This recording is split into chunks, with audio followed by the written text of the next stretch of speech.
top down, riding down Main. It's a clear night, screens glowing blue. Got the facts in my headlights. Commonwealth tripping, but the truth stay calm.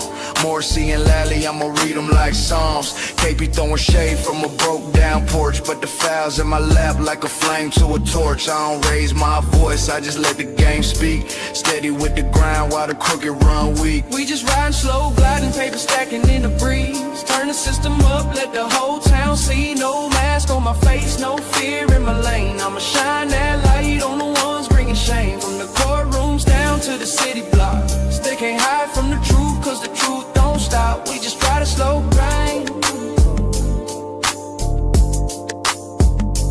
Midnight oil burning, pen hit the pad slow. Every word cut clean like the rims on the 𝗬𝗏. From Boston to Brockton, the whispers all hum. Turtleboys riding in the reckoning gon' come. Lally in the back room, 𝗺𝗵𝗲 on the phone, trying to twist the narrative, but they can't postpone. I'm just sipping on the facts while the city play pretend. True, got no curfew, I'ma run it to the end. See, this ain't about fame, this about that long game. You can duck, you can weave, but the truth still call your name. We just riding slow, gliding, paper stacking in the breeze. Turn the system up, let the whole town see. No mask on my face, no fear in my lane. I'ma shine that light on the ones bringing shame. From the courtrooms down to the city blocks, they can't hide from the truth, cause the truth don't stop. We just riding slow, gliding. We just riding slow, gliding, paper stacking in the breeze. Turn the system up, let the whole town see. No mask on my face, no fear in my lane. I'ma shine that light on the ones bringing shame. From the courtrooms down to the city blocks, they can't hide from the truth, cause the truth don't stop. We just riding slow, guys. We just call hold down to the city blocks. We just riding slow, guys.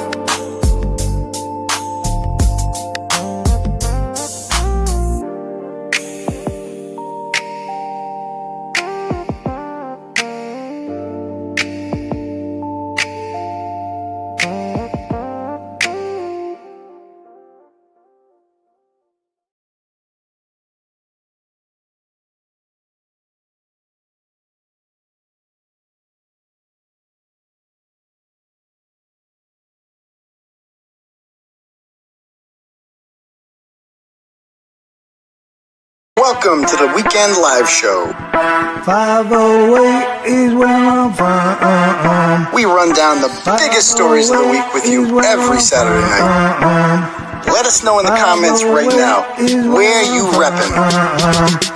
Apache Junction, Taunton, Worcester, Long Island, Manchard, South Florida, Webster, Malden, Framingham, Tucson, Billerica, Salem, Gloucester, Moosop, Connecticut, Charleston, South Carolina, Roslindale, Moosop, Connecticut, London, Hanson, Glendale, Arizona, Lynn, Mapleville, Quincy. Food stamps, leave your clothes, buddy, and Hey, you a funny ass guy, man. Have you ever heard of Turtleboy? Yeah? Are you a fan? 508 is where I'm from. Hey, what's up? 508 is where I'm from. How was that? You a freaking idiot. Stop telling people that I'm mentally deranged and stupid. Call me Aidan. I'm not a doctor, but... Get out of my store, please. You're a fucking loser. You are a loser. You're not a journalist. You're nobody. You're not turtle hair. Don't make such fun of the criminal justice system. NFL on the house, blog that. Let's get this party started. Yo! What's up, people? Can you guys hear me? I can't even tell. If you're in there or what, but what's up, everybody? How's everybody doing today? Good, good, excellent. Welcome to my YouTube presentation. My name is Aidan Kearney. You could call me a variety of nicknames if you like, up to and including Turtleboy, Uncle Turtleboy. I prefer Dr. Turtleboy. That's my preferred pronoun, because if 𝗀𝗲𝗄𝗆 is a doctor, then so am I. You can call me, what else you call me? Timothy Kearney. That's my true crime name. Turtledove. It's my 𝗵𝗵𝗄𝗆 name. You can call me, what else?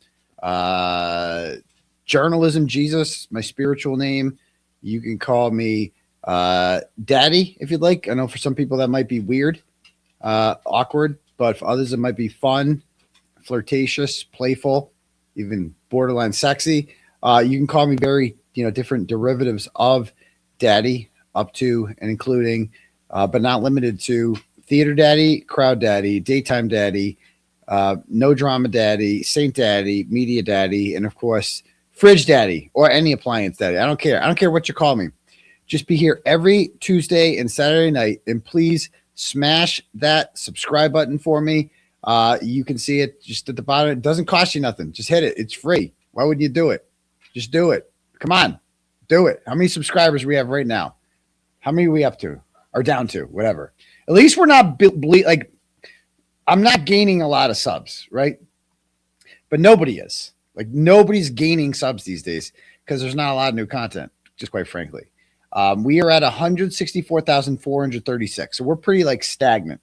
When I go on when I see other YouTube content creators who thought it would be wise to like declare war on me, it's not going well for them. They can pretend it is, but the numbers don't lie. The numbers don't lie. And you see the numbers that we have, and they're pretty standard. They don't go, we're not going too high. We're not going too low. We're good. We'll get about a little over 6,000 people every live chat but then 50,000 people end up watching it on the replay. So we're good. We're stable. We're very stable here. Anyway, yeah. So smash that subscribe button for me. Let's see. We're at 164,436. Let's see. I'm going to refresh it. What can we get to there? We are at 436. We gained nothing there. Come on. I guarantee we got how many people watching on YouTube? 2,600 people watching on YouTube. I guarantee at least 50 of you. 50 have it. Come on, do it. I'm going to refresh it again. Subscribe.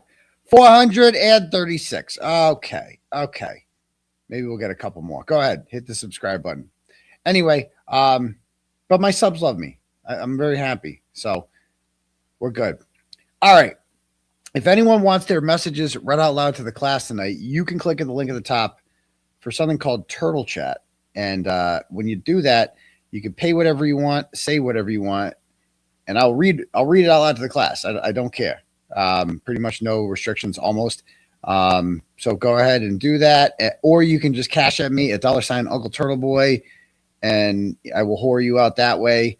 Yeah. So you guys, I don't know how many people are New Englanders here or whatever, but it gonna snow tomorrow. That's what they say. We're about to get 18 inches here in Worcester County. If you're to the north of us, you're gonna get about 24. It looks like. To the south of us, Connecticut, still gonna get a foot or so. All right, so we're gonna get snowed in tomorrow. I'm actually looking forward to it because it's a good day to get snowed in because football is on. All the New England Patriots tomorrow. Tomorrow's the day. Tomorrow's the day. We're not there yet. We're not. Oh, Colorado here. How's the weather in Colorado? That's my question. How is the weather? The New England Patriots tomorrow, baby. Let's go. Let's go. Super Bowl. That's what we need. And thank you for joining as a member. I'm sorry I had to cancel yesterday's members only. Something came up, but yeah, let's go. Super Bowl, getting snowed in. We're going back. We got to go back. It's our time, right? We own the Super Bowl. It's our bowl, Patriots Bowl. So I'll be getting snowed in, watching that. I cannot freaking wait. I'm sure I'll probably have some sort of stream, not like the whole game or anything like that, but I'm sure I'll stream some of it. But all right. So anyway, let me read some turtle chats. Let's see to get this party started, shall we? Let's see what's up first. Okay, today is January 24th. Okay. We have Natalie sends $10 and goes, Natalie Nope says, hey, it took me being homesick with the flu to finally make it on a live show. Happy to be here to see your smiling face. You're hot. Big thick neck daddy, higgy voice, thick neck daddy. Yeah. So thank you very much for that one. I appreciate that, Natalie. Natalie Nope. Stephanie sends $10, goes, hi, cutie. Your homie from, thank you. Your homie from Denver here. Oof. Don't fuck with me too bad. And please take my $10. But just know that 𝗬𝗏 and my Broncos are going to mess your shit up mañana. Oof. That doesn't mean we don't love you. Well, 𝗬𝗏, I mean, that kind of scares me that that's his nickname. What's 𝗬𝗏 done? You know, I don't know. I don't know. You better have a game plan because it better not be like just put the ball in 𝗬𝗏's hands and he's going to win. I wouldn't trust that. I think our defense is going to have a lot of fun with 𝗬𝗏. I cannot wait for 𝗬𝗏 tomorrow. So it says, but that doesn't mean we don't have love for you. I was at the first playoff game when we sent yous packing back in 2016. It was actually 2015. Actually, technically it was 2016. It was the 2015 season. And that game was gay. That was a gay game because Stephen Gostkowski missed an extra point earlier in the game. And when we came back, we were down 20-12. And we came back, we scored a touchdown. And there wasn't enough time to get the ball back. So we had to go for 2 because Gostkowski missed an extra point. And we didn't get the 2. And as a result, the Broncos went on to the Super Bowl. Somehow they beat 15-1 Carolina because Cam Newton didn't die for that ball. And so she goes on to say, and I love a 10-year anniversary goals. Free my man and holla at me when you want to come kick it in D-Town. Hashtag free Turtleboy. Hashtag 𝗬𝗏 up. Giddy up. Man, some Denver fans in the house tonight, huh? Interesting. Hey, you're still here. It's just sport ball. But I don't think it's going to go well for you guys tomorrow. I really don't. I think Drake May is going to oh.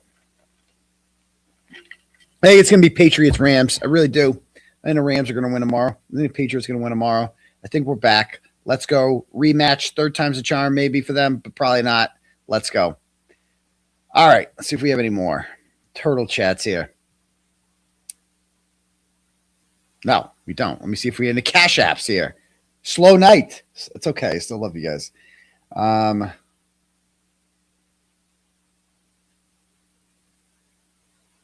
Yes, we have here $10 from Deborah and says, is Matthew Farwell related to Win Farwell of Brockton Police?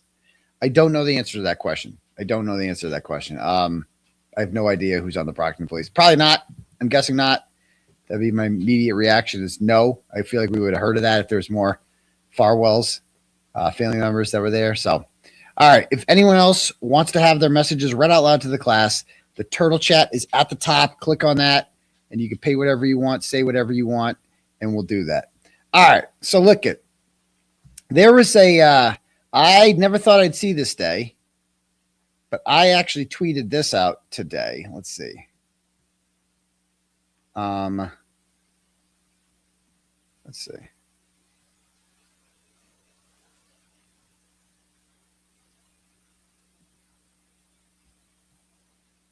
All right. Where'd it go? I never thought I would say these words, okay? But I'm going to pull them up right now. I said, in response to a Grant Smith Ellis tweet, I said the following. This is how journalism is done. Post it all at once. No dramatic reveals. Well done, Grant. Now, if I criticize your journalism, that is not drama, okay? And this tweet was in direct response to another content creator's tweet by the name of Brian Bardsley. He runs a YouTube channel called, I believe, let's see, LTL Media. It's a channel that didn't really have much I'd never heard of before until he invited me on his show, and I kind of gave him a hand, and now he's got a little following here. It's great. But he said something about he has like the Tully things. Okay, this was it. This is what he tweeted. Okay. All right. So again, this isn't drama because you're allowed to critique journalism. That's what I do here. I critique journalism. And he said, this afternoon, I obtained the full internal affairs investigation file concerning Massachusetts State Police Lieutenant Brian Tully and his conduct during the care retrials from the MSP Division of Standards, Training, Office of Professional Integrity and Accountability. Hey, but who the fuck am I? I mean, this is really impressive. You got to give it. He did a public records request. It's who the fuck am I? You know what I mean? It's like, that's a pretty big deal, Brian. Don't sell yourself short, okay? Anything they say we'll call drama. There's no avoiding it. You could talk about I could talk about this shit. This ain't drama. You know what I mean? I'm really proud of him because he's like, hey, who the fuck am I? Don't get so down on yourself, Brian. The file contains 24 exhibits, including evaluation reports for Lieutenant Tully, Sergeant Buchanan, and former State Police Trooper Michael Proctor, as well as internal affairs testimony from Tully and Fanning. It reveals the process of Tully's investigation, offering a rare look into the evaluation's testimony and the weak internal decision bearing the outcome and discipline in the case, which is great. But then it's like, over this part, over the coming week, I will be releasing and breaking down the contents of these reports on my channel, including some small scheduled table reads of key testimony. Subscribe to my channel. Okay. So it's like, bro, just give it to us. You like, that's great. You learned how to do a public records request. We're very impressed. Okay. Just give us the shit. Like, you want to, like, we're going to do a slow leak, a little bit at a time. Okay. Very cool. But Grant just gave it to us in one day. Okay. I said, this is how journalism is done. Post it all at once. No dramatic reveals. Well done, Grant. Things I never thought that I'd say in my life. All right. So he's got the whole thing. And so I guess this is going to be like, I don't know. So we're going to go through it today because you guys know how I feel about Brian Tully. Not a fan. I said it before and I'll say it again. Karen Reed had it easier because Michael Proctor, not easier. I don't know if that's the right deal. Karen Reed, her lead was Michael Proctor. Did I freeze there? And Michael Proctor is like comically retarded. He says stupid shit on the cell phone. Even after he got busted, he was still saying dumb shit on his cell phone. Like that week, he was texting Lally, and it's like, I can't even listen to assholes' closing statement. It's like, bro, you just humiliated yourself on national television reading goddamn text messages about whatever, you know? So anyway, Tully, though, is like Mr. I say shit with a straight face. You know, he's scary, quite frankly. And I want to bring up his testimony. What day did he testify? Brian Tully, testimony, Karen Reed trial. Let's see if I have it.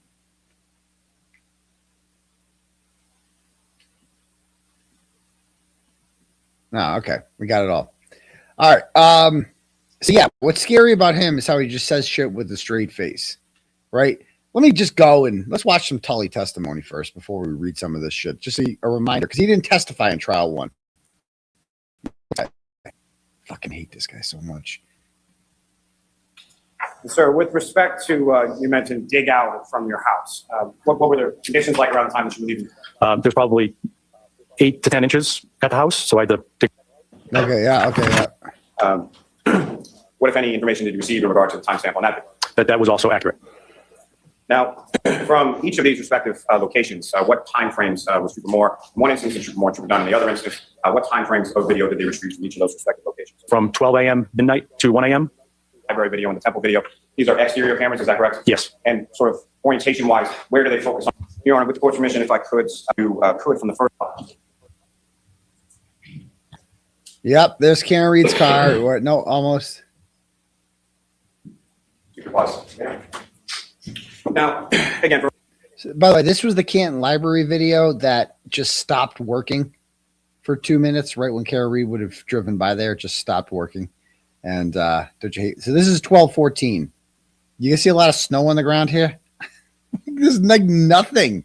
It's just a reminder of like nothing had accumulated at all by this point. At all. For orientation purposes, Lieutenant, if you the Waterfall Bar and Grill would be off to the right hand side. and Fort Sherman, at which Mr. O'Keefe was leaving from that staff. Yes. And what if any?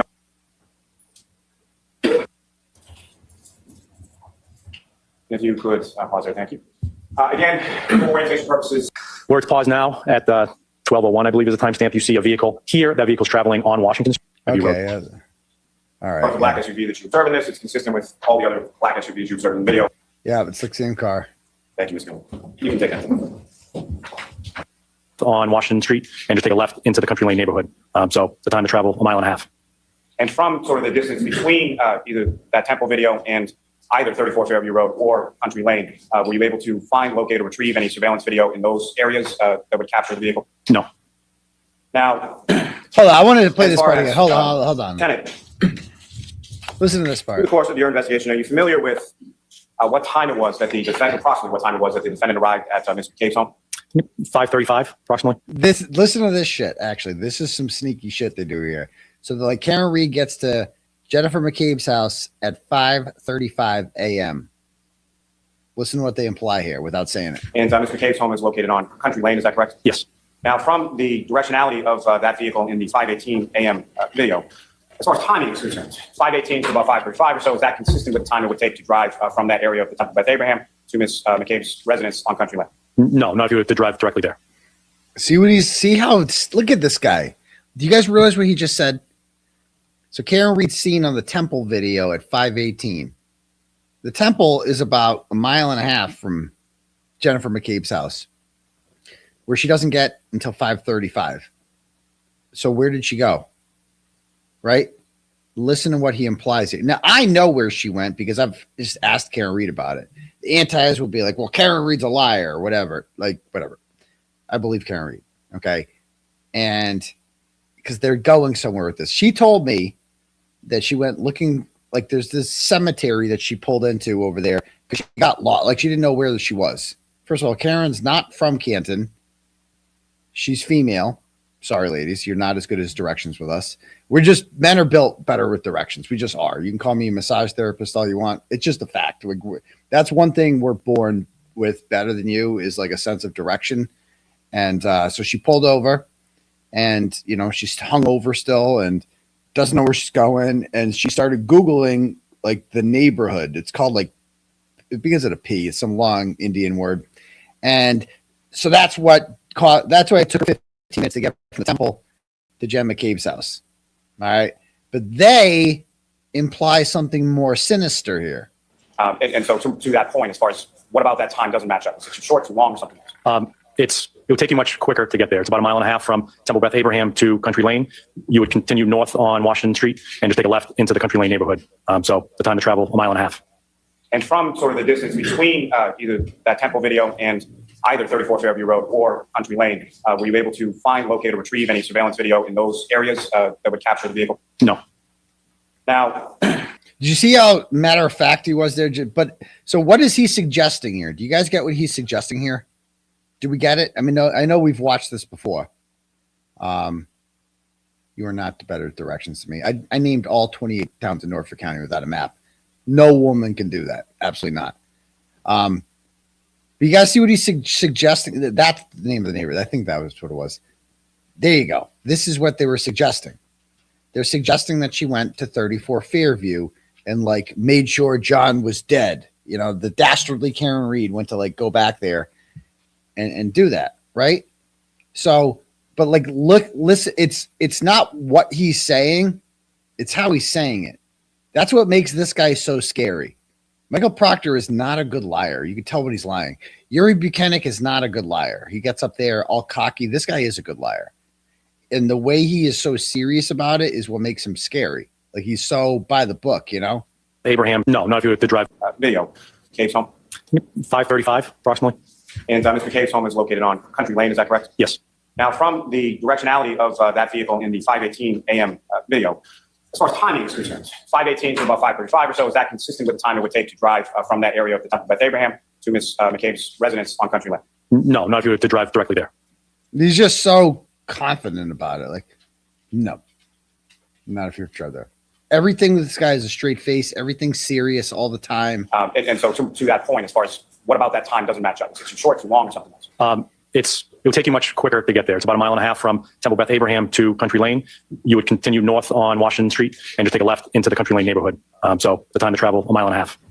And from sort of the distance between either that Temple video and either 34 Fairview Road or Country Lane, were you able to find, locate, or retrieve any surveillance video in those areas that would capture the vehicle? No. Now, as far as You had mentioned earlier in your testimony when we were talking about the earlier 12:17 a.m. Portion from the Temple Beth Abraham video. The directionality of that black SUV, both in the 12:17 and 5:18, where is Fairview Road in relation to the directionality of the SUV that you observed? That SUV could take a left onto Devon Street and then a left on Cedar Crest and to enter down to Fairview Road. And from your knowledge of the area as far as travel is concerned, would from 5:18 to about 5:35 or so, would that allow for sufficient time to go from where it's viewable on the Temple Beth Abraham video for the vehicle to then travel to 34 Fairview Road and then travel to 12 Country Lane? Yes. Yes. See how quickly he answers? We're crapping out here. Am I crapping out here? Yeah. You see how quickly he answers that? Like, no. Like he is, dude, this is what makes him scary. I'm telling you. It's the way he says it. Again, watch it. So would that allow for sufficient time to go from where it's viewable on? And again, he just looks like a freshly circumcised penis, his head, doesn't he? Look at that shiner right there. Look at that shiner. Looks like a little Jewish boy right after a visit to the Moyle, doesn't he? Look at him. Look at his head. Tell me that's not what he looks like. A freshly circumcised. That's all I can think about when I see this guy. Look at him. Look at him. Like, but it's just how he says it. Like he knows exactly what he's implying here without saying it. They can't come out and accuse Karen Reed of going back to 34 Fairview Road. They can't because there's no evidence. It's made up. She didn't go back to 34 Fairview Road. She pulled over in the cemetery. That's it. But they're like trying to make it seem more dastardly without saying it. Video, as far as travel is concerned, would from 5:18 to about 5:35 or so, would that allow for sufficient time to go from where it's viewable on the Temple Beth Abraham video for the vehicle to then travel to 34 Fairview Road and then travel to 12 Country Lane? Yes. Yes. Yes. Yes. There was plenty of time for Karen Reed to go back to 34 Fairview Road and then to Jennifer McCabe's house and arrive there at 5:35. Yes. He wants the jury to think, yes, that's what she did. She went back. Look at how, like, he says it with a straight face. Yes.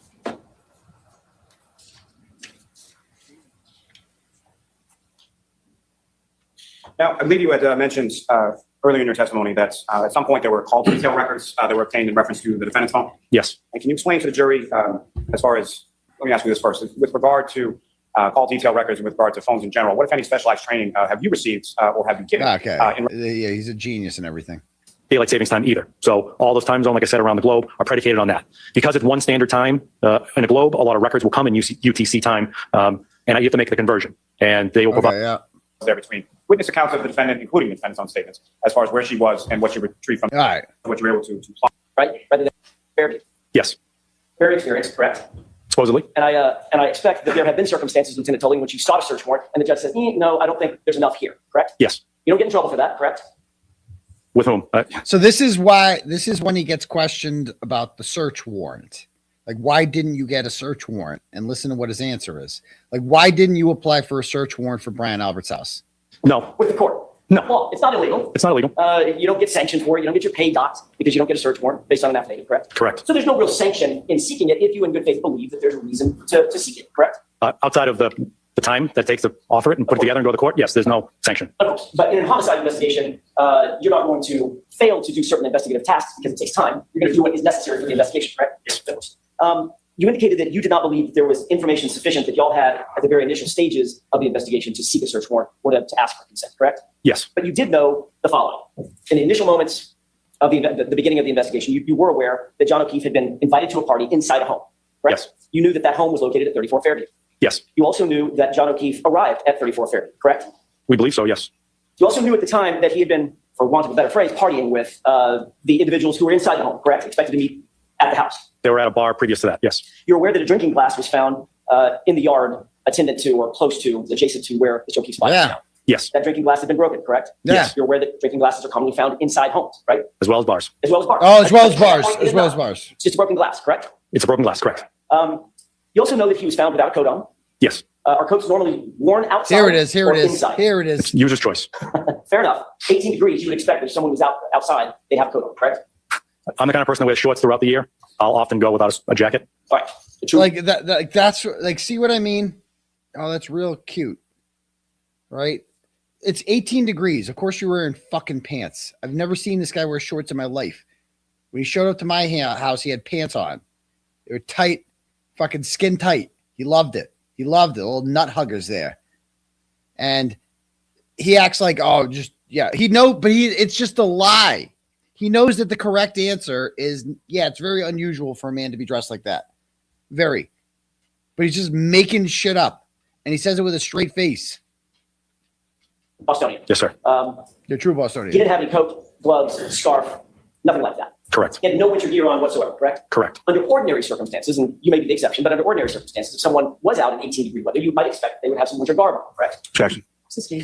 You certainly would expect that if someone took their coat, their glove, their hat, their winter gear off, you might leave it inside the house, right? Rather than outside the house. Objection. I'll let you answer that, Detective Lieutenant. It's probably predicated on where you take it off and your relationship to the location. Right.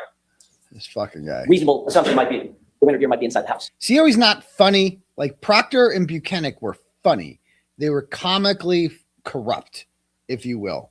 This guy is not funny at all. He's like scary the way he lies. Like he says it with a straight face. It's always serious. That's why this guy is such a piece of shit. That's why he's more dangerous. That's why he's more corrupt. Like he's evil, man. He's pure evil. Objection. Is that a reasonable assumption, Detective Lieutenant? No, Your Honor. Okay. It's not reasonable that he would have his jacket inside the house. You wouldn't just assume that? Well, using the term the house. You talking about any house? 34 Fairview? Right. No, it's not reasonable. All right. You didn't think it was reasonable at the time Still don't. to even ask, but he had a jacket off inside the house. No. And I'm talking about at the time. Listen, the here we initial go. stages of the investigation. Who am I asking this question to? So I'm asking if you believe it was reasonable, if a man is found 30 feet outside the front door of a home and he's got no winter gear on whatsoever, that perhaps he came from inside the home, not having. So that's a reasonable question. Like, do you think it's reasonable to ask why this guy who seems underdressed and is dead on the lawn might have been inside the house? Do you think that's a fair question to ask? And the answer to that is, yeah, it is a fair question to ask. But just anyone with a brain thinks that. But just the way he answers this and lies, like he's been so ready to say this lie. Having donned his winter gear. Objection. Can you answer that, Detective Lieutenant? It's not reasonable, given other information I had. You also know that It's he didn't have not a shoe on, reasonable. correct? Yes. Where might you look for the shoe if you didn't find it out initially? Well, the question's not accurate to the facts we had at the time. Well, What? the facts you had at the initial stages. I'm talking about just after. The question's not accurate to the facts we had at the time. Answer the fucking question. Answer the question. 6:37, 7:30 in the morning, when the investigation was beginning. During those times, you didn't have any information about where the other shoe was. No. Except he just didn't have a shoe on at the hospital, correct? We didn't know there was a shoe not accounted for until after noontime. We didn't know there was a shoe not accounted for until after noontime. Well, human beings normally wear, do it with me now, 2 shoes. Okay? I know you might do 1 shoe because you wear shorts in the winter and shit there, Tully. But most people wear 2 shoes.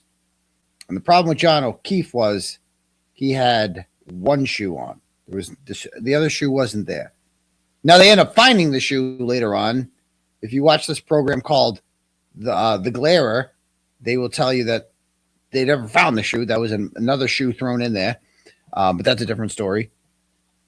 Either way, it was not there at the time. So where was the shoe? And that didn't seem to bother you at all, did it? So when you did find out that there was a shoe unaccounted for, one place to look might be outside, correct? Yes. And another place to look might be inside the home. Oh, correct? yeah. We looked at the former and we located it there. You also are aware that a body is being dragged by the shoulders could easily lose a shoe. Objection. Have you ever experienced a homicide in which a body is dragged and you're aware of a shoe being pulled off while the body's being dragged? Objection. I'll allow that. I don't have experience with that. Certainly not outside the realm of possibility as a professional investigator. Possible. You're also aware that, at least initially, it appeared from accounts that John O'Keefe may have been involved in a physical altercation, correct? Possible. As a matter of fact, that was reported by one of your subordinates, 𝗫𝗄𝗃, to the medical examiner's office, right? As a possibility, yes. As a possibility. You're aware that your other subordinate, Trooper Proctor, according to certain information he had gotten from first responders, also believed that a physical altercation was possible. Right, as well. It was possible, yes. Okay. And you also knew that the house would be a normal location to have other individuals who might have been involved in that physical altercation. Objection. Can you answer that, Detective Lieutenant? An altercation could take place anywhere. Exactly. And people can often travel from the location of the altercation miles away to another location. Or they could travel 30 feet out.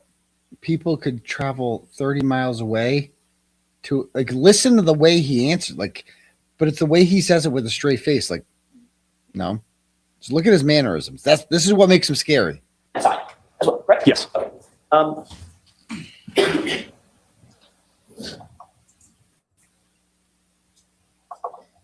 the early morning hours of, well, let's say the hours following your Massachusetts State Police initiation or engagement in this investigation, you became aware of Brian Higgins, correct? Yes. That name was bantied about as a potential witness in the investigation, correct? Yes. And you're aware that Brian Higgins indicated that he saw a tall, dark-haired man enter the home after he arrived, correct? I'm not aware of that. And the reason you're not aware of it, Lieutenant Tully, is because nobody bothered to interview Brian Higgins on February 10th, right? Objection. So in that form, that needs to stay. That's different. Didn't they interview him on February 3rd? He said February 10th. Okay. When was Brian Higgins first interviewed? February 7th? 7th, 10th, yeah, in February, not January 29th, certainly. Correct. Although he was known to be inside the house, correct? Yes. So had you known that, had you had the information, for instance, that Brian Higgins admitted to having seen a tall, dark-haired man walk in the house, that might have changed the complexion of your investigation at that time. Objection. Can you answer that, Detective Lieutenant? In the off chance that Mr. Higgins presumably had said something like that, I would certainly need more information describing this person. I would ask a series of questions to narrow it down to make sure that this person was John O'Keefe. Right, exactly. That would just be a normal part of the investigation. You just take evidence A and link it to evidence B to evidence C. That would be the normal way to do an investigation. We would normally follow the evidence, correct? But in point of fact, nobody did seek a warrant to go inside the house, correct? Correct. Nobody did seek to have a forensic team go inside the house and look. Correct. And nobody asked for consent. Correct. No, correct. I want to ask you about the Sallyport video, if I could. I want to get to the Lucky Loughran part. I want to see if we can play that. 45 hours, which is what time? 5:45 p.m. Pieces of plastic, 2 red piece of clear plastic. Paragraph to reiterate, just to clear up any doubt about what was found. In 20-degree area around that antenna. So for the purposes of making a clear depiction, I typically will not use sector unless it's absolutely. Okay, meaning between the cell tower and 12 metro tower. Yeah. Difference of what? We do the math. 1.5 miles. The second arc occurred, and there was a distance between it. And your testimony was the device moved from the first arc to the second arc. Hold on. Location of the handset of the cell phone. Objection. Moved from arc 1 to arc. Do you guys remember? I forget. I probably should have prepped. I never prepped. Correct me if I'm wrong. Who, or was it Lally that asked him about the Ford Edge? When does he talk about the Ford Edge? That's what I want to get to when he talks about the Ford Edge. You guys know I'm obsessed with the Ford Edge. Didn't you just read in your report? I'll read it again. Last sentence. The sneaker and 3 pieces of plastic were secured as part of the cell tower, that target phone number 70221. Let me see. I will never watch. I have difficulty saying exactly where a cell phone was. In reference to this type of material called ranging data. And where the handset. As directionality.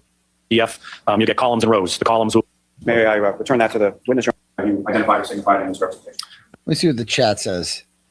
The chat will know. Was it Lally or Jackson that asked him about Lucky Loughran? That's what I need to know right now. Who remembers?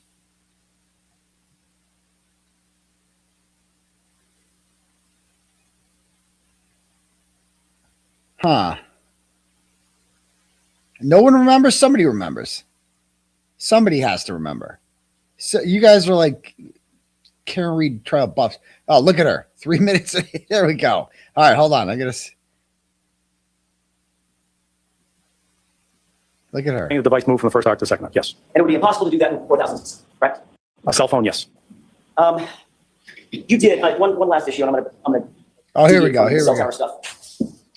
You got information during the course of your investigation that an eyewitness placed a Ford Edge in front of 34 Fairview in the early morning hours of. Because to me, this is the biggest one, dude. I'll never stop talking about the Ford Edge. This is how I knew they were. I knew they were corrupt before this. I didn't know how corrupt. I'm like, okay. So we knew the feds were, by the summer of 2023, we knew the feds were looking into these guys pretty good. So we know that they are going to be on their best behavior, right? Because the feds are watching. No more covering shit up. So the problem is I published my story about Lucky Loughran in August of 2023. So the story's out there that this man saw a Ford Edge parked outside of Brian Albert's house at 3:30 a.m. and he was never interviewed by police, ever. Never interviewed by police. So that forces them to go and speak with him. And he tells them the same shit. Ford Edge, bro. I saw a Ford Edge parked there. I'm certain of it.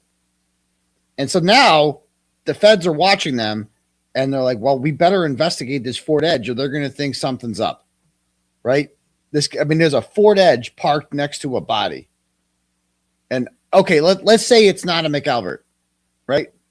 You still need to find who's driving that Ford Edge because they were literally parked next to a dead body that presumably is there because he got struck by a car. And a Ford Edge has 4 wheels and goes vroom, vroom. So you should probably find out who was driving that Ford Edge. There should be, like, I can understand before they talk to 𝗺𝗺𝗃𝗀𝗄𝗃, they wouldn't look into that because they're like, that's why they didn't talk to 𝗺𝗺𝗃𝗀𝗃𝗀𝗃 is because they didn't want to hear about the Ford Edge. They didn't want to have to go. If we don't talk to this motherfucker, they knew he plowed the road, but they're like, if we just don't talk to this motherfucker, then we don't have to follow up on any of his leads. So let's just not talk to him. They didn't want to hear from 𝗺𝗺𝗃𝗀𝗃𝗀𝗃. His testimony's really bad for them. Because he says there's no body on the lawn, and he's honest lucky, and he says God forbid any animals, and he's like the ladies love him, and he's charming and nice and all this shit. And bald. He's like the only good bald guy in this whole fucking story. All the bald guys are villains, except for 𝗺𝗺𝗃𝗀𝗃𝗀𝗃, right? So they don't talk to him. So that's what they wanted. But then I write about it. And that's the important. Turtleboy's not involved in this. Motherfucker, they never would have interviewed 𝗺𝗺𝗃𝗀𝗃𝗀𝗃 if I didn't interview 𗗺𝗺𝗃𝗀𝗃𝗀𝗃𝗀𝗃 and write about it. Okay? That forced Proctor and 𝗃𝗀𝗃𝗃 to get in a car, go down there and interview him sometime in August of 2023. Got it? Got it. So they go down there and they ask him about it. He says there's a Ford Edge. And now they're like, well, we have to do something with this, right? We have to like make it look like we're not totally corrupt, sweeping shit under the rug, right? We should like maybe ask around, pull some surveillance footage, and knowing that no one's going to have surveillance footage from that long ago. You know, let's just make it look like we're looking into the Ford Edge. No, they don't do that. That's why on October 11th, 2023, when I'm arrested, and I did my perp walk, the question the comment I had when I was brought into court. Do you have any comment, Aidan? I hope they find that Ford Edge. What? I hope they find that Ford Edge that was parked outside of Brian Albert's house at 3:30 in the morning next to John O'Keefe's body. I hope they find that Ford Edge. Because that is the most important thing in this whole thing that they never looked into. Who was driving that Ford Edge? And what were they doing there? Okay? And I asked 𝗃𝗀𝗃𝗀𝗃𝗀𝗃 that on September 15th outside of court. Why haven't you looked into the Ford Edge yet? Why are you investigating me instead of investigating the driver of that Ford Edge? And this is what he says. January 29th, 2022, correct? I'm familiar with that. As a supervising investigator, by the way, you're familiar with the fact that the eyewitness placed that Ford Edge sorry, see if I can start that over. The eyewitness indicated that the Ford Edge was placed there sometime between 2:30 in the morning and 3:30 in the morning, correct? I'm familiar with that. Right. As a supervising investigator, did you do anything to investigate the circumstances of that Ford Edge being placed? Did you do anything? And just look at his face. Look at his face, people. Look at this man's face. This is an evil person right now. He's prepared for this. He's had 9 months to come up with a bullshit fucking answer right now. And that's exactly what he's going to do with a straight face. Like, 𝗃𝗀𝗃𝗀𝗃𝗀's sitting up there doing this thing. I don't know English. My third language. Maybe you get Webster Dictionary and I look it up. Okay. I don't know this Ford Edge. Okay. In my country, Ford Edge is a luxury vehicle. Okay. We still drive Daewoo there. Don't know this. And then, Proctor being up there and, he's just reading his text messages. He'd love to talk about the Ford Edge. Why couldn't they ask me about the Ford Edge? They're asking me about flat asses and, balloon knots and shit like that. But then Tully gets the Ford Edge question. Just look at his face. Look at it. Look at him. Look at him. That freshly circumcised penis. Look at this guy. He's ready. He's ready to come up with some evil bullshit. Even looks like Dr. Evil. Look at this guy. He is the biggest villain in this whole thing. He is. I hate him the most. I hate him more than fucking everyone. You know, I said some things before about what I hoped happened to him. They almost threw me in jail over it because I said I hoped something happened. I guess we can't hope things now. I guess that's a crime. Just listen to this. Placed in front of 34 Fairview sometime between 2:30 and 3:30 in the morning. Yes. What did you do? Well, we determined the veracity of that statement, and we want to make sure that the person who gave it is consistent and accurate and had a good vantage point of it. I have concerns about. You satisfied? So so he's already started in this bullshit. He's basically saying there. So we thought we wanted to determine if Lucky Loughran is full of shit. That was his angle.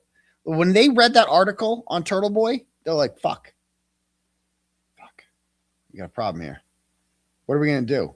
All right, go interview him. What do you want us to interview him for, Tully? Do you want us to like figure out who killed John O'Keefe? Don't be silly. I want you to go down there and I want you to interview him about the Ford Edge, but only as a way to discredit him. Okay. Get him to say he hit a basketball hoop or some shit like that, or that he's colorblind, or, you know, something. We got to make him sound not credible because his testimony is fucking the worst. We do not need that shit. We got to make him look unreliable. No. Why not? Well, the person has given the statement multiple times, and it appears to have changed over those times. Oh, my God. It also appears that the person observed this vehicle from a distance. And also the identification of a Ford Edge seemed highly suggestive the way that I had read the account of it. If I had done that. So the highly suggestive, the way I read the account of it, he told your troopers that. Were they suggesting that? Highly suggestive. Far away. Doesn't matter. It doesn't matter if it's a Ford Edge, a Jeep Grand Cherokee. It doesn't matter. It's got 4 tires on it, and it says vroom, vroom. You need to find out who's driving that thing, period. Whatever car it is. Okay, it's not a Ford Edge. It's a freaking Honda CR-V. It's a Lexus RX 350. It's whatever. It's a Toyota RAV4. I don't care what it is. Find out who's driving it. The police officer, this court would throw out that identification. So, did you find out anybody in the Albert family friends on the Ford Edge? I don't recall off the top of my head if somebody. Did you look at automobile registration records? I did not know. No. Did you task anybody else to look at automobile registration records? I believe Trooper Proctor and Sergeant Koenig had investigated that. What? And do you have any idea what that investigation revealed? I don't. Did the officers own the Ford Edge? I don't know what to say here. They did own the Ford Edge, didn't they? Objection. So the objection sustained. And he would, if he was allowed to answer that, he would look. I mean, just look at him. Look at his face.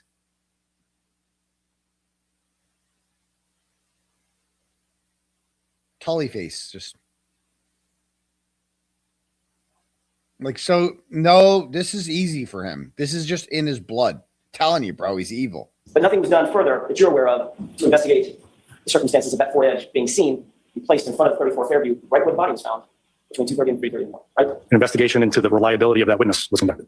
So you just decided, and that investigation was The investigation into the reliability of that witness, not an investigation of what he's saying, the investigation into his reliability. That's what we're going to do. Is we're going to determine that this plow driver is just not reliable. I didn't believe him. Right? No. No. Yes. That's all I have. Okay. Like that's how they end it. So he's evil. Now we're going to read some of his testimony momentarily from Grant Smith Ellis, who is not doing a slow leak of information in which he gives us a little bit day by day. He just gives it to us all at once. But first, allow me to read a couple turtle chats, shall we? Where'd it go? All right, here we go. Let's read some. All right. Kristen sends $10 and goes, "You no ass bitch." Hey, I have an ass. Stop it. A nice ass. Love that I'm in your background. Oh, are you really? Which one are you? Best night ever. Good luck at court. You got this. Well, thank you so much, Kristen. Really appreciate that. Very nice of you. And by the way, today's Saturday? No. So 6 more days till court. I hope to see a lot of you guys there. believe it's at 9:30, right? 9:30. Hold on.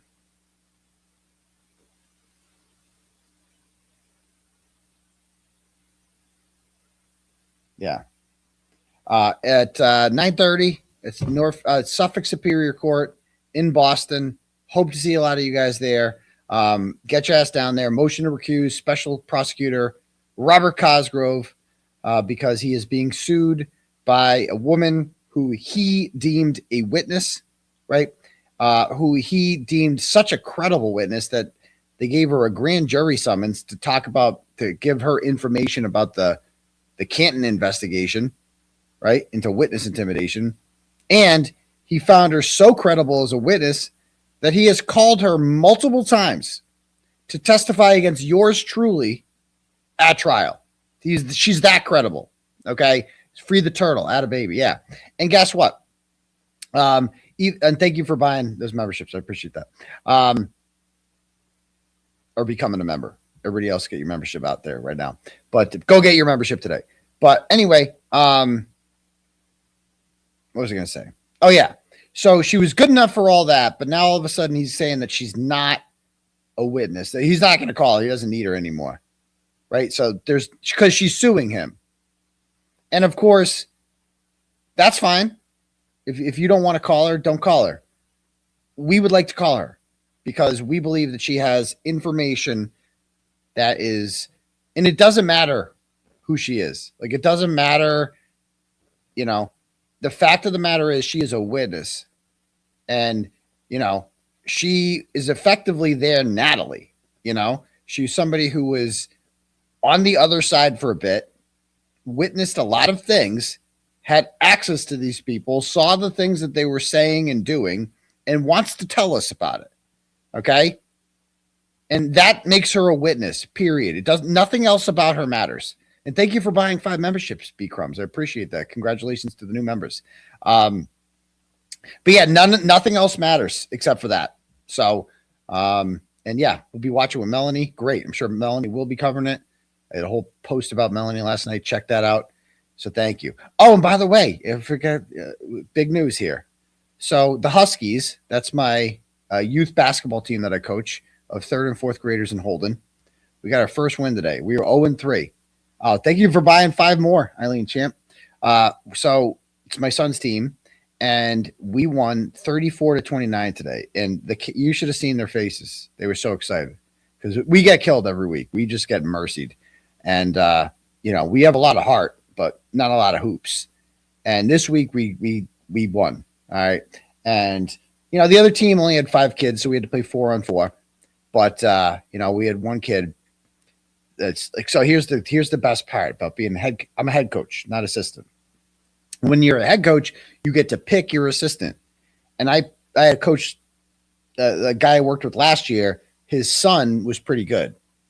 And when you get the assistant coach, you get the son with the assistant coach. And so I'm like, well, I want him again because you get the son. You know what I mean? And so the son today, like we scored, it was 34-29. The son, he scored he had at least 20. He's fucking hooping it, dude. Hooping it. It was crazy. He was awesome. And we won. And the kids, they were so excited because we get killed every week. So it was fun. So we got it. I love coaching. I miss coaching. I was big into it in high school. I coached the track team and the cross country team. And man, we won a lot. I don't like losing at all. You play to win the game. And again, we don't have a lot of talent. We're not the tallest team, but you got to have a lot of heart. You know, you got to hustle. You got to get your hands up on defense. You got to make it hard for them to see. You got to crash the boards. You got to get open. You got to move around. You got to set picks. That's what we got to do. That's what the Huskies do. So we're out there and we had a big win and it was great to see. So thank you very much. All right. Next turtle chat. Elizabeth sends $25, goes, excited about your documentary news. Are you going to have a premiere watch party? Go Pats. Yes, go Pats. I don't know how that'll work. Maybe I'll ask him if we can do that. But it's going to be at least 5 or 6 episodes. It's going to be really good. I don't know what streaming service it's going to be on, But as you guys saw with the roll, I mean, it was in the Boston Globe, it was in all these, like, it's happening. A lot of these people are, and I'm screenshotting every single loser out there who was like, this is never going to be on a streaming service. Okay. Let me know when the Sandpaper doc comes out. When's that coming out, by the way? And, you know, you guys, they announced that right after the first trial. I haven't seen any. Haven't seen much progress on that. Word is it's been canceled. We'll see. Thank you for gifting a membership, Miss Jen, whatever. And I've seen, we have a trailer. We have like a sizzle. And I've seen it. You're going to get excited when you see it. When you see like the trailer for this, it's so good. It's so good. You're going to love it. So anyway, back to this. Lori sends $10, goes, hey, Aidan, I'm so proud of you for staying drama-free. Thank you so much. Thinking of all my homies in Massachusetts during the storm. Go Patriots. Keep yourself focused. It looks great on you. Thank you very much, Lori. I appreciate that. Dana sends $10, goes, Turtleboy, why don't you have a pet turtle? You can name him Half Shaft. Well, I never go half shaft. I always go full. Always the full shaft. There's no point. What's the point of half shaft, you know?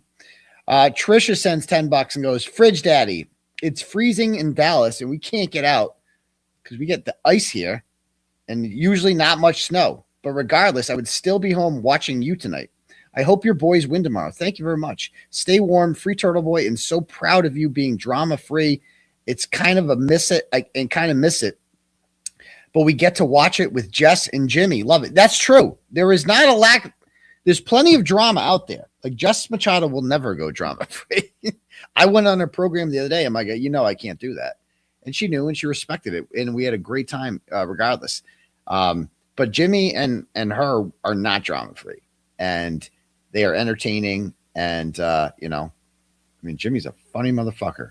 He just is. So go enjoy that. Like the Glare will never be drama-free. Go watch his presentations.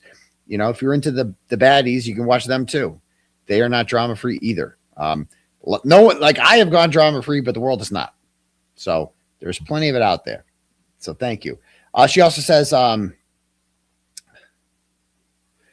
they are great like you. Keep it up. You have amazing support from the best podcast teams.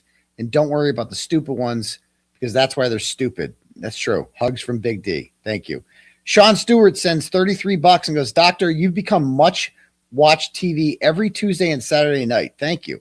Justice in Massachusetts comes in two parts. Justice for Karen and Justice for Turtleboy. The best part of Crawford's channel was when he streamed the hearings and didn't open his fucking mouth. Isn't that most episodes? Clown anyways. Thanks for all you do. Go Pats. Go Pats go. Yeah. I mean, poor Crawford's like, I feel bad for him, but not really because, I mean, his channel's struggling, isn't it? Like if you go to, I mean, this is not drama because it's just data analysis. He had like what, 63,000 subs. And now he's at, yikes, 55. I mean, he's lost 8,000 subs. Dude, 500 views, 800 views. Can we throw this guy some views? I mean, he got the Canton Select Board. He's got the fundraiser, which was behind a paywall before. Or maybe it still is. I don't know. Okay, so, I mean, the guy can't. Can we get this guy some views? I don't know. I don't know if we can. We'll see. Okay. Anyway, I mean, I feel bad. It's like, yeah, maybe not. Yeah, no thanks. I mean, I feel bad. It's like with welfare, right? Like we don't want, a lot of people should get off their ass and get a job. We all agree on that. But also their kids shouldn't starve. It's like, I feel bad for him, you know? Yeah, there's a lot of things. Did he do it to himself? Sure. But like, he's still a human being and we need to feed the homeless, you know? Someone says, how does Crawford not get strikes just for restreaming without any commentary? That's a great, well, because he doesn't restream. Actually, he does. But like he streams a lot of Zoom stuff. So it's like not someone else's channel, you know? But anyway, I'm not struggling for views. As you can see right now, we have over 5,000 live viewers. Go ahead and smash that subscribe button for me. We're killing it over here at Turtleboy Industries. We have a documentary coming out, a Hollywood movie coming out, some big name actor is going to be playing me. And then what are they going to do? Go cry about it. It's going to be dope. Next, Christina sends $5, goes, have you ever asked Karen if anything felt off at the waterfall that night? Did she sense any tension? She's very vocal about the fact that Jennifer McCabe was insistent on John going over there. She really believes that it was set up. I don't. But, you know, minds can differ on that. She truly believes that that whole thing was a setup to beat the shit out of him, right? Not kill him necessarily. I don't think she thinks that they were planning on killing him, but she thinks that they wanted to mess him up a little bit. But that it was like Brian and Colin, which I don't buy. I think Higgins is heavily involved in this. And even, you know, we've talked about this before. You know, my messages with her on when I found out about the Higgins messages that like Plevin was talking about and all this stuff. Hold on.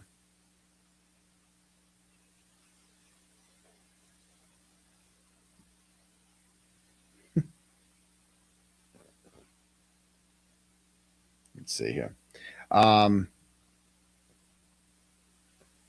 Did she see? That's a question I would ask her then. Is did she see Higgins yelling at him? Because how can you not? When you think about that in that waterfall video, which had no sound in it, how can she not have noticed Higgins yelling at John? They're right there. There's no music playing. You know, it's a small bar, and how could she not have noticed that? And she dropped him off there, knowing Higgins is inside. And I'm not blaming her or anything like that, but this is just a fact. Like she witnessed, she unless she was completely oblivious to everything happening in front of her. And it was always odd to me. And I get it. I do understand why she didn't do this, but like, it was just always odd to me why, like, she didn't tell me about the Higgins thing. Like, so I asked her about the messages about like, you know, what's going on? What are these people talking about? What are these Higgins messages about? And, you know, she basically said to me, like, yeah, he handed over his messages with me and with John. You know, he did that just in case I gave him over and he wanted to be whatever. And so it's like, okay. But she knew. I don't know what John O'Keefe knew about that. You know, if John O'Keefe knew nothing about the flirting or whatever, it might not have been a big deal to her. Those messages, probably something she wants to forget about, right? That's embarrassing. It's obviously embarrassing. She's way out of his league and she knows it. Everybody knows that just by looking at them. They don't look like a couple. John and Karen looked like a couple. Karen and Higgins did not look like a couple. He looks like he would be getting more out of that relationship than she would. All right. He would be getting the much better deal. So she doesn't want to admit to that. Right. But why? You know, obviously it's embarrassing, whatever, but you're on trial for murder here. And it's always struck me as odd, you know? And she was always adamant on Brian and Colin, but never Higgins. And they were always just thought Higgins moved the body. And I think that was a big mistake. Higgins is a much better villain than the other two because of the waterfall video, which they barely got into. Did Alan Jackson even cross-examine Higgins about what he was doing at the end of the waterfall video? I know he addressed it briefly in the closing, but did he cross-examine about it? Like, who are you yelling at there? Like, what's going on here? You know? And I asked her about it, and she was just like, no, it's not. Like, it's just nothing. It was something. It was a lot. Like, holy shit. Like, that would have changed my perspective completely. Obviously, she's not guilty. She didn't do this. But that would have completely changed my perspective about who killed John O'Keefe and why. You know? Because you know what the most shady part about that is? Is that Higgins texted her while he was at the bar a few feet away from her. That's a bold move. And it had been 6 days, I think, since he had texted her last. And you're right, Kazi. True Crime Kangaroo should get all the credit for that. A lot of the people like JFK and them broke it down. No. JFK and them got it from the True Crime Kangaroo.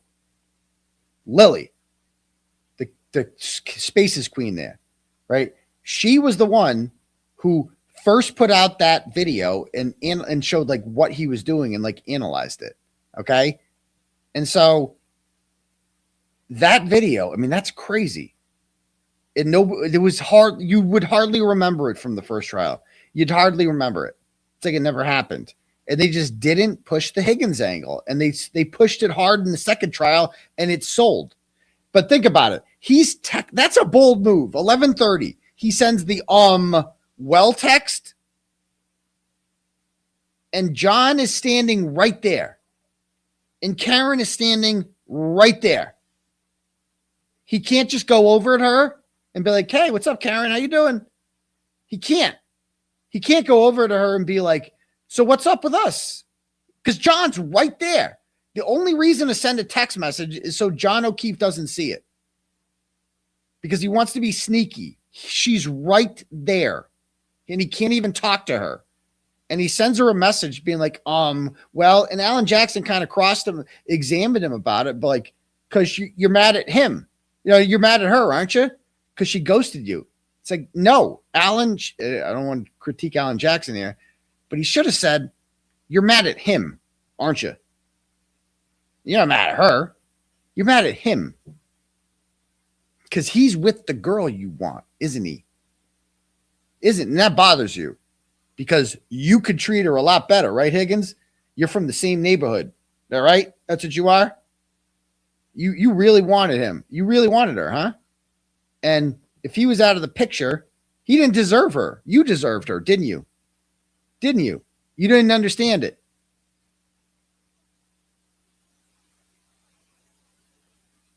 So.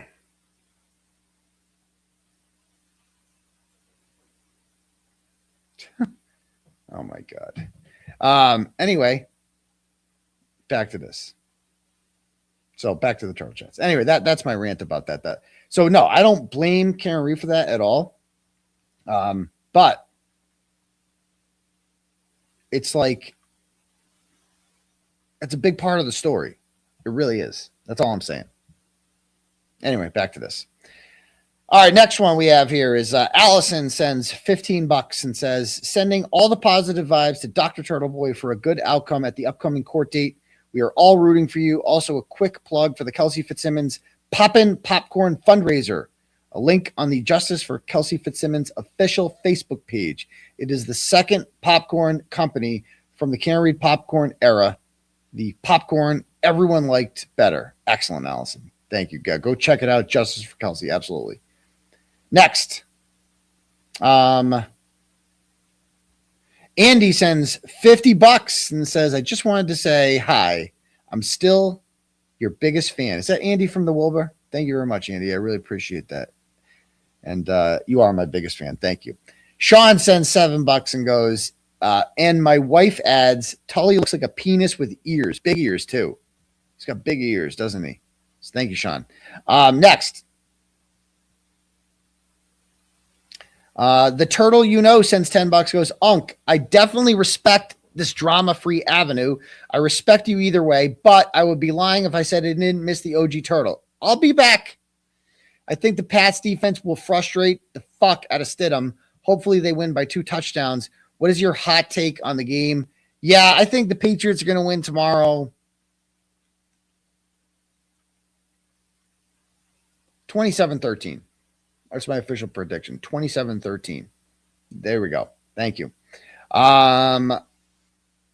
Mayor 5150, RIP. Says $10, and thank you very much. Appreciate that. They don't leave a comment, so thank you.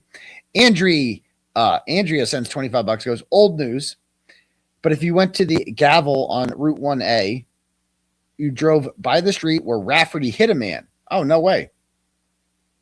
And tell Megyn Kelly there was no snowbank. She said that a few times. No snow means no snowbank. I don't talk to Megan, but next, if I do, I'll make sure I mention that. So thank you very much. Next, we have here the other Mary B sends $5. Goes, so proud of you, staying drama free, especially in the face of crazy adversity. I commend you, sir. I can't wait for the Turtle Liberation Day on Friday. We love you, GOAT. Thank you so much, the other Mary B. You're great. Next witness pays sends $25 and goes, Aidan, I pray you get much success in your life. You deserve it.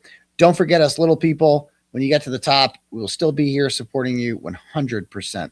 You guys aren't that little. You guys, I'm not the type to forget the quote unquote little people. I will be out there every day thanking you guys from the bottom of my heart, doing a tour. It's going to be dope. I can't wait. I can't wait. The Albert Family Rock sends $10, goes, do you ever have fond imaginings of what would have happened if the Commonwealth had actually put you on the stand after putting you on the witness list in the second trial? That's a great question. I think about it all the time. And I get hard over it. I really do. I get hard over a lot of things, but that gets me very hard. The idea of sitting on that stand. I've never talked to Hank Brennan before, but that would be him and me time, me and Spanky time, the whole world watching it. That would be the most interesting day. The Turtleboy day in court as his witness. First of all, they couldn't call me because I would be a horrible witness for them. Like, put me on the stand. Let's talk all about it. Sir, did you intimidate Lucky Locker? No, I just did what your fucking corrupt cops wouldn't do. Interviewed the man. That's it. Sir, did you intimidate Jennifer McCabe? No, I just asked why she Googled 227 and why she helped kill a man. Sir, did you call these people cop killers? Yeah, because they killed a cop. What else am I supposed to call them? Spanky? You tell me. Oh, my God. Oh, my God. Like, would the defense even cross-examine me? They'd be like, we have nothing to say here. This guy, we have nothing to say. This guy said it all. You know? They probably would have thrown me a couple bones, you know? But for them, oh, my God, I wish they... But I would have only done it if I could have covered the trial. But they were never going to call me. They just wanted to put me on the list. Did you listen? Did you listen? Ham sandwich. What's on it? Did I have any cheese on it? No?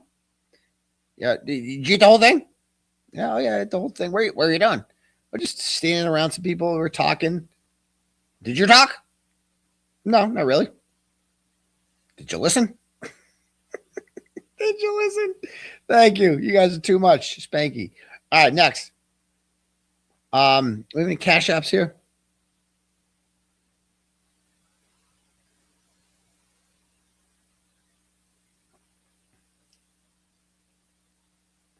All right. Anna sends $5 and goes, off topic. I'd love for Turtleboy to be Matthew Lillard. Who's Matthew Lillard? Is that a famous actor? I'm out of it. Okay. What movies is he in? I kind of recognize him. I guess I don't really see it. What movies is Matthew? You guys see this guy?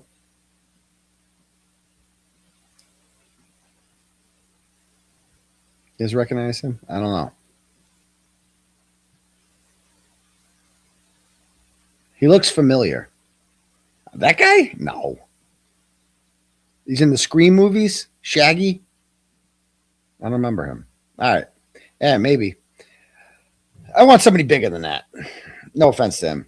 Next, Emily sends $5 and goes, Emily C says, Tully docs are from the FOIA request by @ER39431 on Twitter. So not Grant. Sorry, Grant. But at least, wait a minute. So you're telling me LTL is using someone else's FOIA docs and doing a slow drip of them